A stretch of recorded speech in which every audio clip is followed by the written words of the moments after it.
ప్రతి ఒక్కరికి మన పౌరులకు నేను ఒకటే విజ్ఞప్తి చేస్తున్నా, ఏడైనా సరే రైతు పండించినటువంటి పంటల దగ్గరికి వెళ్ళి మీరు బియ్యాన్ని కొనండి, ఆ రైతన్నను కాపాడండి. రైతన్న ఈరోజు పుట్టినప్పటి నుంచి సచ్చేంత వరకు కష్టాన్ని ఎదుర్కొంటూ ఈరోజు ఘోరమైన పరిస్థితి. మీడియా ఛానళ్ళకి ఇవి కనిపించవు, సోషల్ మీడియాలో ఇవి కనిపించవు. ఆడ ఎమ్మెల్యే ఇంటి కాడ కుక్క చచ్చిపోతే దాని పెద్ద ఫోకస్, ఆడ రైతు పంట ఖరాబ్ అయ్యి ఆడ రైతు చచ్చిపోతే దానికి ఏ మీడియా సంస్థలు ముందుకు రావు. అంటే మీరు ఏం చేస్తుర్రు? దేశాన్ని ఎక్కడ తీసుకుపోతుర్రు? సమాజాన్ని ఎక్కడ తీసుకుపోతుర్రు? సమాజంలో ఏం జరగాలని కోరుకుంటుర్రు? సోషల్ మీడియా ఏం చేస్తుంది అంటే రైతుల గురించి ఒకటే చెప్తున్నా.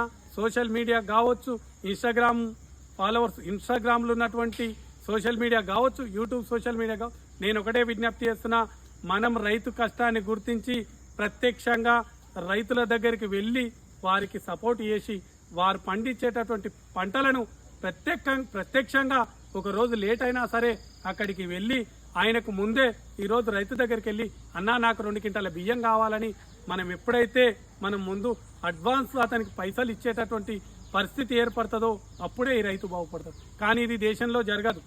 ఎందుకు అంటే ఈరోజు దేశంలో పెట్టుబడిదారీ వ్యవస్థకు ప్రాధాన్యత ఇస్తున్నటువంటి పరిస్థితి ఈరోజు దేశంలో ఉన్నది. అలాంటి పెట్టుబడిదారీ వ్యవస్థకు ప్రాధాన్యత ఇచ్చినప్పుడు ఈరోజు రైతన్న గుండెలు దిగమించుకొని చనిపోయేటటువంటి పరిస్థితి. ఒక రైతు వ్యవసాయం చేసేటటువంటి రైతు కొడుకుకు ఆ పిల్లగాడు కష్టం చేస్తే వానికి పిల్లనిచ్చేటటువంటి పరిస్థితి లేదు. అంటే ఏం జరుగుతుంది? దీన్ని ఖచ్చితంగా కేంద్ర రాష్ట్ర ప్రభుత్వాలు రైతన్నలను కాపాడాలి, రైతన్న కష్టాలను గుర్తించాలి, రైతన్న యొక్క మూల కారణాలు గుర్తించాలి. మనం గుర్తించినప్పుడు ఆ రైతు పరిస్థితి అంతే ఉంటుంది.